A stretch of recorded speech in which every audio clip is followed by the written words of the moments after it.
National Weather Service in Binghamton has issued a severe thunderstorm warning for southwestern Madison County, southeastern Cayuga County, northern Cortland County, southeastern Onondaga County, until 6 p.m. At 5:01 p.m., a severe thunderstorm was located over Sempronius, or 10 miles northwest of Cortland, moving east at 25 miles per hour. Hazard, 60 miles per hour wind gusts and penny-size hail. Source, radar indicated.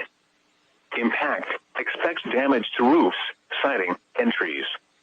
Locations impacted include Homer, Cazenovia, Preble, Moravia, Scott, Truxton, Tyler, Georgetown, Sempronius, and Tully.